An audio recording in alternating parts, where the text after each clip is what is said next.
to whom it may concern. This is Avery Smith, and I present to you A Faith Supreme, the spiritual journey of Avery Smith. Really, what I wanted to do is record, document as an audio-visual narrative what my pursuit has been like as I have sought to understand who God is throughout my life.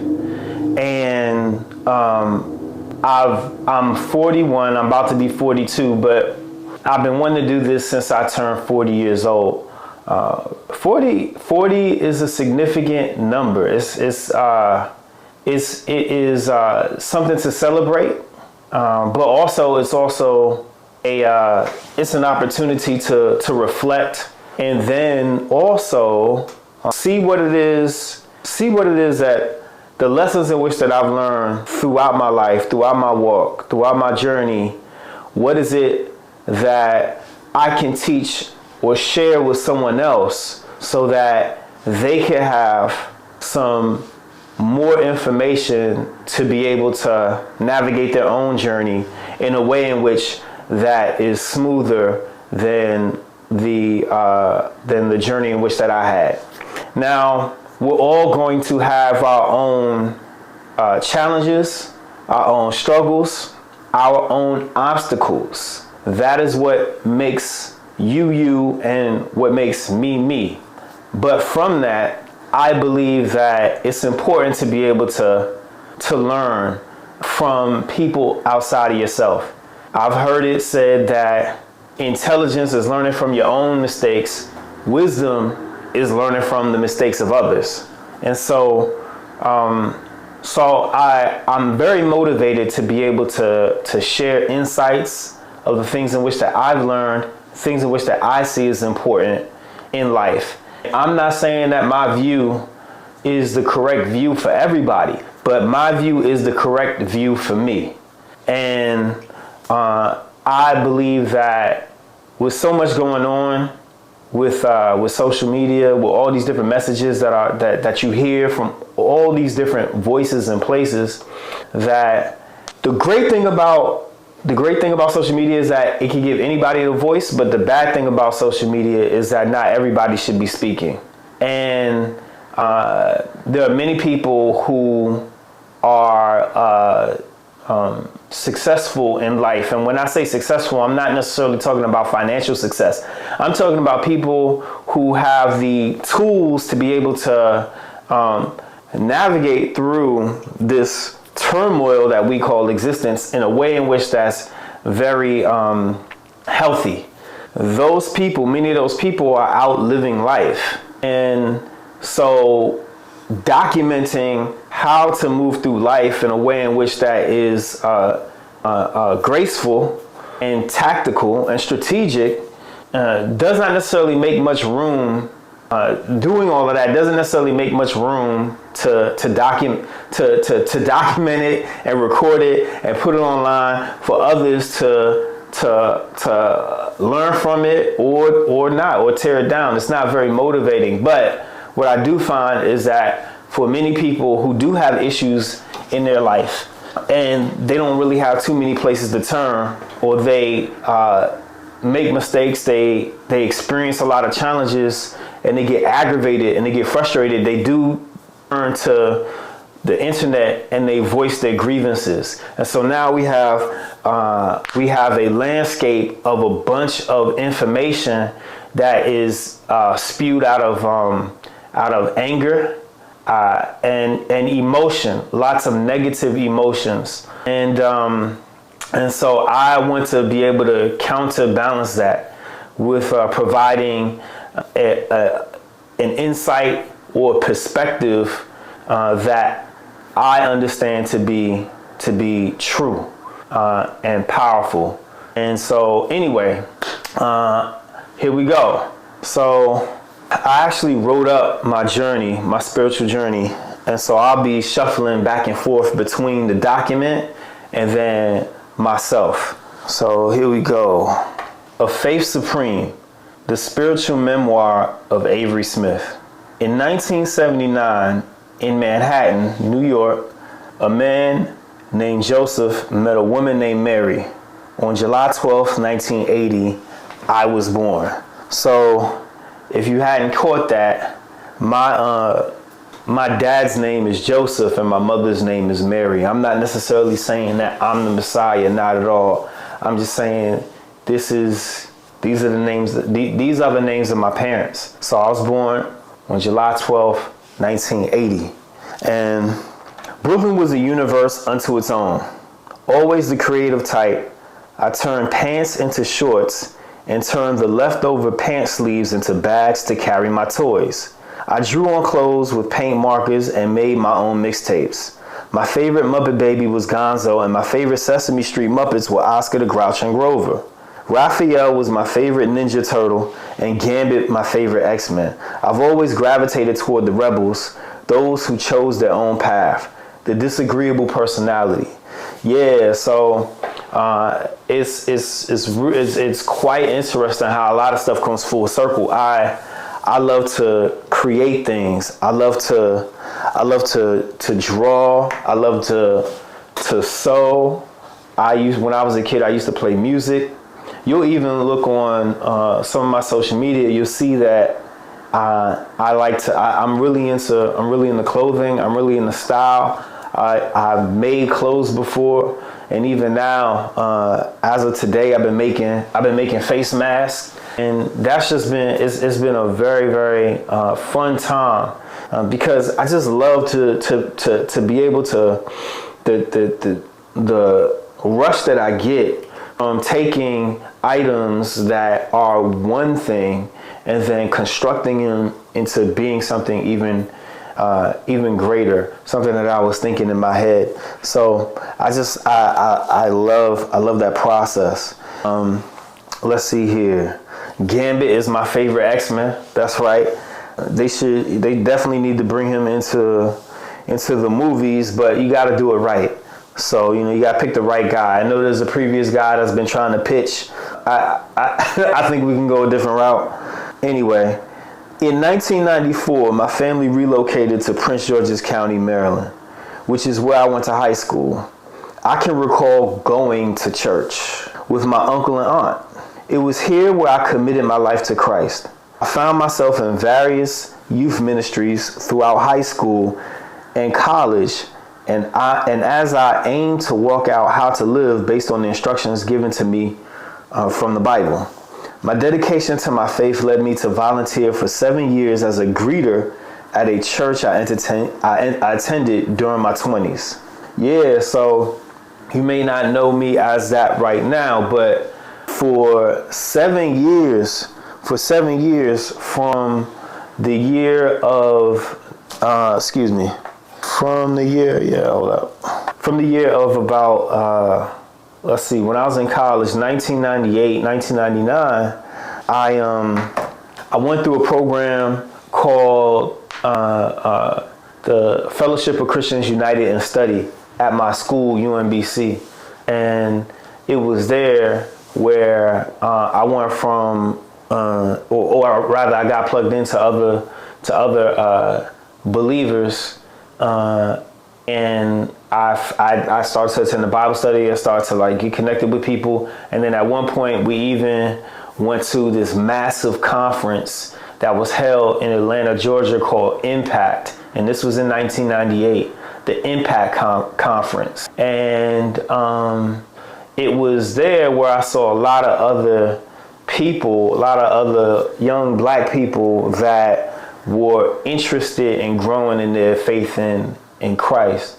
And so I had a lot of I got a lot of validation from that experience.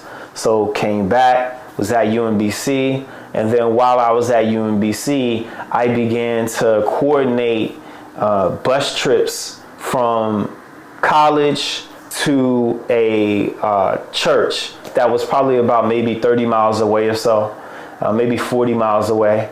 And I was a volunteer coordinator to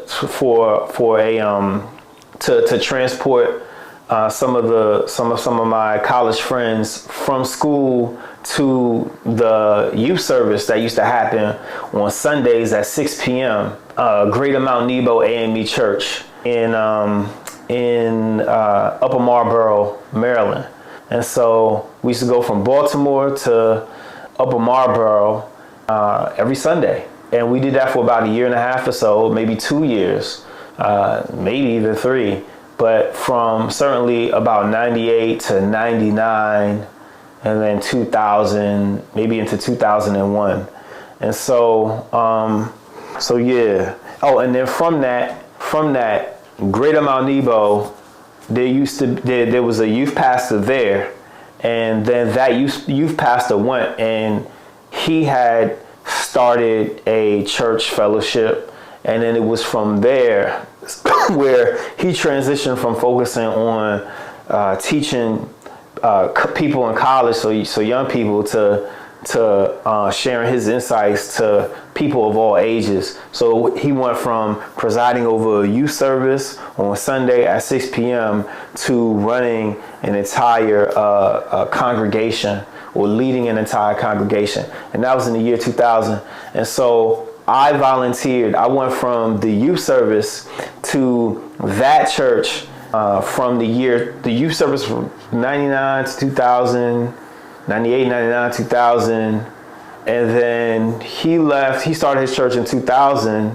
And then 2000, 2001, that's when I transitioned from coordinating from the youth service to going to his church fellowship. And then I began to volunteer there. And so it was a huge community of people from my college and people in the neighborhood that I lived in for the most part, even some people from high school, because the church was located in the general area, the county that I went to high school. So it was a very familiar experience. I volunteered there for 7 years as a greeter, which is when it comes to denominations within Christianity, you have excuse me, you have 3 denominations, right? There's, for the most part, there's Catholic, then there is Protestant, and then there is Orthodox, Christian Orthodox or Greek Orthodox, and then you got other things that float around. But anyway, a majority of churches within the United States fall under what's called Protestantism. Within Protestantism, or the Protestant sect of Christianity, that's SECT, within that there are countless flavors of Protestantism. Those flavors are what's called denominations. And then under denominations, right, there's Baptist, there's Methodist, there's Episcopalian, there's African Methodist Episcopalian, there's Anglican, there's Presbyterian, there's Pentecostal, there's Kojic, Church of God in Christ, there's Southern Baptist, there's a slew of different denominations. You also have a denomination that's called non-denominational. Non-denominational is pretty much a denomination, but it is a denomination not governed by much hierarchy. It's like a list where something's A, B, C, and then D is other. Non-denominational is other. And the idea of the non-denominational category within Protestantism, it's a category where you do not necessarily subscribe to certain traditions and beliefs by a greater body of authority that has years and years and years of governance for the most part. But the thing is about non-denominational churches that now that they have been more and more prevalent throughout all these years, they are starting to form their own governances and governments, so on and so forth. So I'm just saying all that to try to paint a picture of the kind of church or church fellowship that I was involved with. It was a non-denominational church. And a lot of times with non-denominational churches, they typically try to capture what the styles of the day are, what the traditions of the day are, like currently. So when you go there, many of the terminology, the vernacular, the way in which they might refer to different things, they're still talking about a lot of things that exist within other denominations, but they'll call it something else that does not necessarily have as much baggage attached to it, even though they're talking about the same thing. So I'm saying all that to say I was a greeter in this non-denominational church.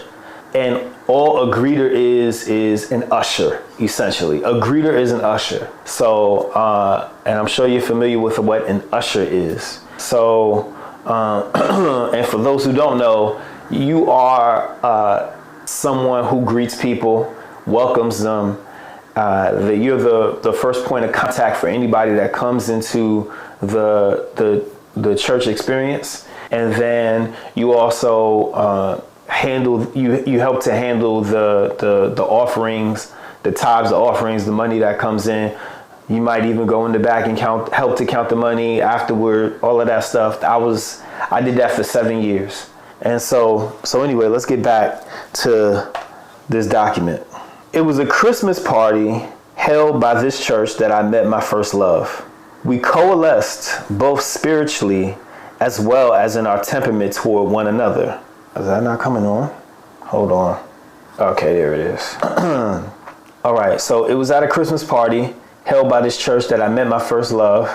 We coalesced both spiritually as well as in our temperament toward one another. Our worldviews were simpatico, as we were both gentle and forgiving spirits who desired our next relationship to be a lifelong one. So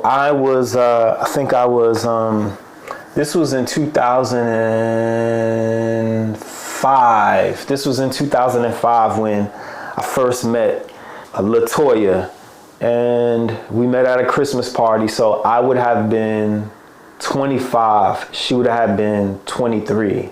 And so then we fell out of contact until the next year around the winter time. And then that's when we really we got together.